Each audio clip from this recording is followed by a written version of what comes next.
Hello everyone, আসসালামু আলাইকুম। কেমন আছেন সবাই? আশা করছি অনেক বেশি ভালো আছেন। শীতকালীন বিভিন্ন রকমের সবজি দিয়ে বড় বড় মাছ যদি রান্না করে খাওয়া হয় সেটা কিন্তু ভীষণ মজাদার হয়। আমার কাছে তো বেশ ভালো লাগে। তো আমি আজকে আপনাদের সাথে শেয়ার করব আমার আম্মুর হাতের পাঙ্গাস মাছের রেসিপি। এই মাছটা অনেকজন খান না, তবে আমার কাছে বেশ ভালো লাগে। কারণ আমাদের বাসায় নদীর পাঙ্গাসই আনা হয়। ৬ থেকে ৭ কেজি ওজনের নদীর পাঙ্গাস মাছের রেসিপিটা আজকে আপনাদের সাথে শেয়ার করছি।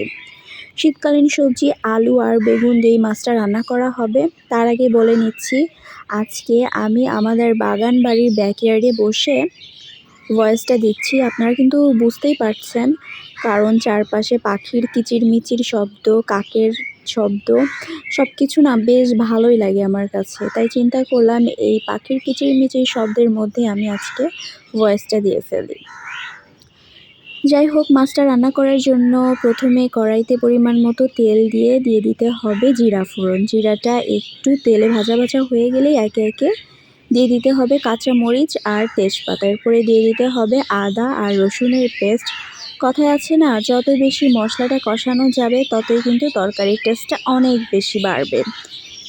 শুনতে পাচ্ছেন কি আপনারা? দেখেন পাখির কিচিরমিচির শব্দ, আমার তো বেশ ভালোই লাগছে। মশলাটা কষানো হয়ে গিয়েছে, এখন কিন্তু আগে থেকে ধুয়ে পরিষ্কার করে রাখা পাঙ্গাস মাছটা এর মধ্যে দিয়ে দিতে হবে। মাছটা দেখেই আপনারা বুঝতে পারছেন যে মাছটা অনেক বড় সাইজের ছিল, আর মাছটা একদম আঁশ হয়ে গিয়েছে। আসলে ৬ থেকে ৭ কেজি ওজনের মাছগুলো খেতে না বেশ ভালো লাগে। এগুলো একদম মাংসের মতো লাগে, তো ভালোই লাগে। এটা রান্না করতে বেশি মশলা ব্যবহার করা হয়।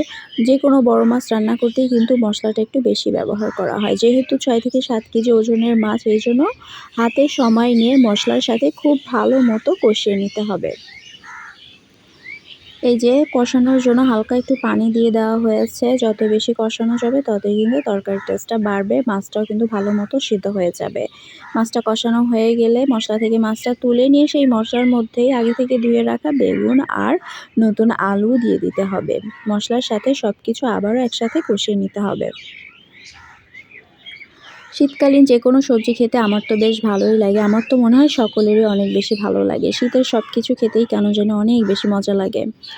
এই যে মশলার সাথে একদম মিডিয়াম আঁচে সবজিগুলো কষিয়ে নিতে হবে। সবজিগুলো কষাতেই ৮০% সিদ্ধ করে নিতে হবে। যা কষানো হবে এই পানি দিয়েই। এই যে দেখেন মাখো মাখো হয়ে গিয়েছে। খুব সুন্দর মতো কষানো হয়ে গিয়েছে। এখন এর মধ্যে দিয়ে দিতে হবে আগে থেকে মশলার সাথে কষিয়ে নেওয়া মাছগুলো দিয়ে এখন কিন্তু ঝোলের জন্য পানি অ্যাড করে দিতে হবে। খুবই সিম্পল উপকরণ দিয়ে অসাধারণ স্বাদের এই মাছটা আমার আম্মু রান্না করেন, আমার কাছে বেশ মজা লাগে। এখন দিয়ে দেওয়া হবে ঝোলের জন্য পর্যাপ্ত পরিমাণ পানি। এই মাছটা না একটু ঝোল ঝোল করে খেতেই আমার কাছে বেশি ভালো লাগে। যেহেতু ভাজনাটা অ্যাড করা হবে, এই জন্য মাছটা একটু ঝোল ঝোল রাখা হবে। আর সবজি দিয়ে যে কোনো মাছই রান্না করলে একটু ঝোল রাখলে ভালো লাগে। তো আলতো হাতে নেড়ে দিতে হবে ঝোল দেওয়ার পরে, যাতে করে মাছগুলো ভেঙে না যায়। ৫ থেকে ৬ মিনিটের পরে কিন্তু তরকারিতে একদম বলক চলে এসেছে। এই যে দেখেন কালারটা কি সুন্দর এসেছে, তাই না?